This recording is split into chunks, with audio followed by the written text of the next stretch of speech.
Hello student, success coaching classes में आपका स्वागत है। यदि आप चैनल में पहली बार आए हैं तो चैनल को सब्सक्राइब कर ले और बेल आइकन को ऑल में प्रेस कर ले ताकि आने वाले सभी वीडियो का नोटिफिकेशन टाइम पर मिल जाए। तो आज हम लोग डिस्कस करने वाले हैं क्लास 9 का हिंदी का चैप्टर नंबर 2 लहसा की ओर, जिसका आपका लेखक राहुल संस्कृत्यान का। ये हमारा वीडियो का सेट 3 होने वाला है। तो अगर सेट 1 और सेट 2 नहीं देखें तो आप जरूर देख लीजिएगा। इसमें हम आपको सिर्फ आज सब्जेक्टिव क्वेश्चन डिस्कस करने वाले हैं। कोई भी आपको ऑब्जेक्टिव क्वेश्चन नहीं मिलेगा। जितना भी आपका सब्जेक्टिव क्वेश्चन इसमें इंपॉर्टेंट है उसको आप बताने वाले हैं। तो इसलिए वीडियो बहुत ही ज़्यादा इंपॉर्टेंट होने वाला है। तो वीडियो में एकदम अंत तक बने रहें। तो चलिए देखते हैं। सबसे पहला जो क्वेश्चन हमारा सब्जेक्टिव में आता है, अति लघु उत्तरीय प्रश्नोत्तर। तिब्बत में निर्जन स्थान में खून होने पर खूनी को सजा क्यों नहीं मिल पाती? क्योंकि खून करने वाले के खिलाफ कोई भी गवाही नहीं होता है, जिसके कारण उसको सजा नहीं मिला।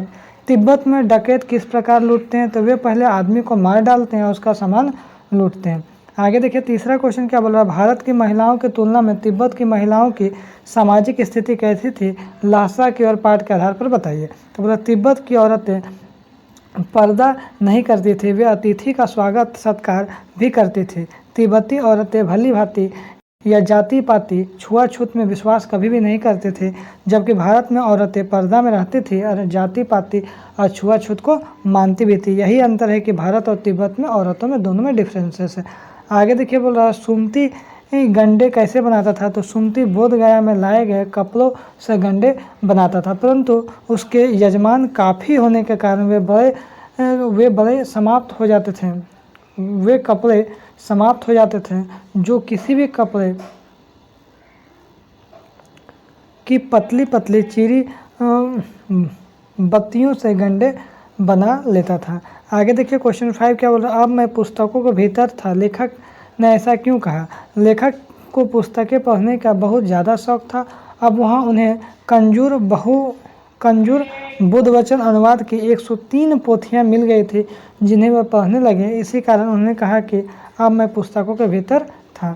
आगे देखिए क्वेश्चन 6 क्या बोल रहा है, लेखक लड़कोर में कहाँ ठहरे और क्या खाया? तो लेखक लड़कोर ने एक अच्छी जगह ठहरे, पहले चाय सत्तू खाया और रात को थुक्पा मिला। भीटे की तरह दिखने वाले पहाड़ कैसे थे? तो याद रखिएगा, भीटे की तरह दिखने वाले पहाड़ बिल्कुल नंगे थे, ना ही उन पर कोई बर्फ की सफ़ेदी था और ना ही हरियाली। शेखर की खेती के मुखिया भिक्षु किस स्वभाव के पुरुष थे? तो शेखर की खेती के मुखिया जो भिक्षु बड़े भद्र पुरुष थे, भिखमंगे के वेश में रहते हुए भी उनसे बड़े प्रेम से मिले। आगे देखिए बोला, लेखक ने कितनी बार तिब्बत यात्रा की और कैसा अनुभव प्राप्त किया? तो लेखक ने 2 बार तिब्बत की यात्रा और वहाँ के समाज, भौगोलिक स्थितियों एवं परंपराओं को जाना। लेखक को डाकुओं का डर क्यों नहीं था? तो लेखक भिखमंगे के वेश में थे और डाकू भिखमंगों पर हमला नहीं करते थे, इसलिए लेखक को डाकुओं से डर नहीं था। तो आइए हम लोग देखते हैं चैप्टर नंबर 3 देखते हैं। इसका आपका मोस्ट इंपॉर्टेंट सब्जेक्टिव क्वेश्चन हम लोग कराने वाले हैं। इसका भी सब्जेक्टिव क्वेश्चन हम लोग कराएंगे। उपभोक्तावाद की संस्कृति। तो चलिए हम लोग देखते हैं इसका सब्जेक्टिव में क्या क्या।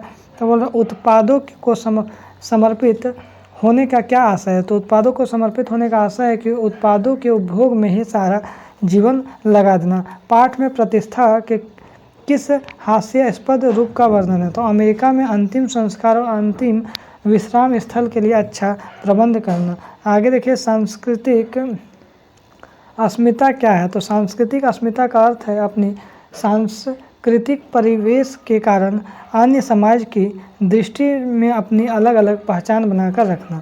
बौद्धिक दास्ता क्या है? तो बोल रहा बौद्धिक दास्ता का अर्थ है कि किसी अन्य को अपने से अधिक बुद्धिमान मानते हुए अपनी बुद्धि का इस्तेमाल करना बंद करना। लेखक के अनुसार जीवन की गुणवत्ता किससे नहीं सुधरेगी? तो लेखक कहते हैं कि आलू के चिप्स खाने, विज्ञापनों द्वारा प्रचारित शीतल पेय पीने या बर्गर पिज़्ज़ा खाने से जीवन की गुणवत्ता नहीं सुधरने वाली है।